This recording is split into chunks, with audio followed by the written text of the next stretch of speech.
Hi friends, welcome to జోష్ kitchen. ఈరోజు మనం చేయబోయే రెసిపీ ముల్లంగి పచ్చడి. చాలా చాలా బాగుంటుంది. రైస్తోని, ఇడ్లీ, దోశలతో కూడా చాలా బాగుంటుంది అన్నమాట. ముల్లంగి అంటే చాలా మందికి నచ్చదు. ఈ విధంగా చేసి పెట్టారు అంటే గుర్తుపట్టడం కూడా చాలా కష్టం. మనం చెప్పాలి ముల్లంగి అని చెప్పి, అంత రుచిగా ఉంటుంది. ముల్లంగి స్మెల్ అన్నది అస్సలు తెలియదు. మీరందరూ తప్పకుండా ట్రై చేయండి. ఈ రెసిపీని ఎలా తయారు చేయాలో చూద్దాం. ముందుగా ఒక 3 ముల్లంగి దుంపల్ని తీసుకొని వీటిని కంప్లీట్గా పీల్ చేసుకోవాలి.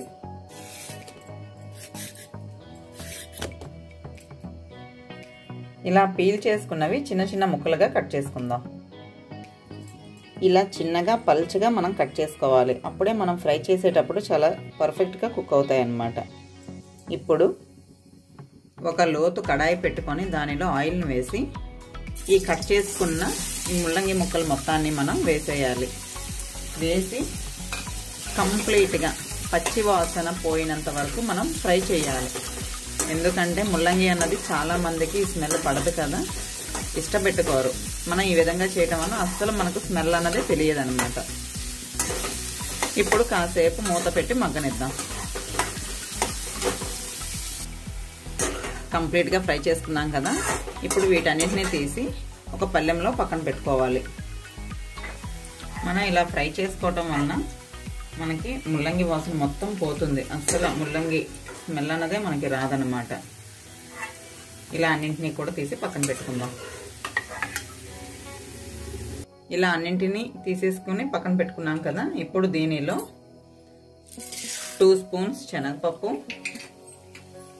2 స్పూన్స్ మినప్పప్పు, ఒక 2 ఇంచీల అల్లం, అలానే ఒక 6-7 వెల్లుల్లి రెబ్బలు, 1 స్పూన్ జీలకర్ర,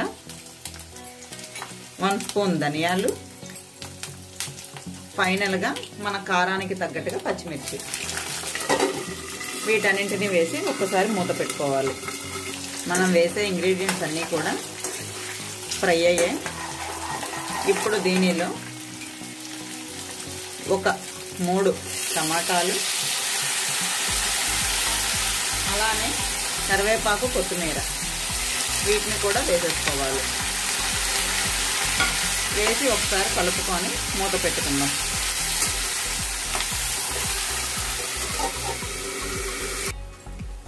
దీనిలో నిమ్మకాయ సైజ్ అంతా చింతపండును కూడా వేసుకోవాలి.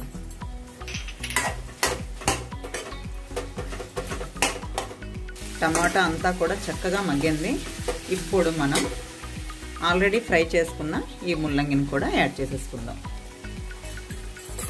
ఒకసారి కంప్లీట్గా మిక్స్ చేసుకోవాలి. 2 మినిట్స్ కుక్ చేస్తే సరిపోతుంది. ఆల్రెడీ మనం ముల్లంగిని ఒక 10 మినిట్స్ కుక్ చేసాము. ఈ టమాటాలని ఒక 10 మినిట్స్. ఇప్పుడు రెండు కలిపి ఒక 2-3 మినిట్స్ పెట్టుకున్నాము అంటే కంప్లీట్గా రెడీ అవుతుంది. కంప్లీట్గా అన్నింటినీ మనం ఫ్రై చేసుకున్నాం. స్టవ్ ఆఫ్ చేసుకొని చల్లారిన తర్వాత రుచికి తగినంత ఉప్పు వేసి స్మూత్గా మిక్సీ పట్టుకోవటమే. కంప్లీట్గా చల్లారింది. సాల్ట్ వేసుకున్నాం కదా, స్మూత్గా గ్రైండ్ చేసుకుందాం. ఇలా గ్రైండ్ చేసుకున్నాం కదా, ఇప్పుడు దీన్ని పోపు పెట్టుకుందాం. పోపు కోసం ఆవాలు, మినప్పప్పు, శనగపప్పు, ఎండుమిర్చి, అలానే చిటికెడు ఇంగువ, దీనిలో కాస్త కరివేపాకు. ఇలా పోపు వేగింది కదా, దీనిలో మనం గ్రైండ్ చేసుకున్న ఈ పచ్చడిని కూడా వేసేసుకోవాలి. కంప్లీట్గా ఒకసారి కలుపుకొని డిష్ అవుట్ చేసుకొని సర్వ్ చేసుకోవటమే.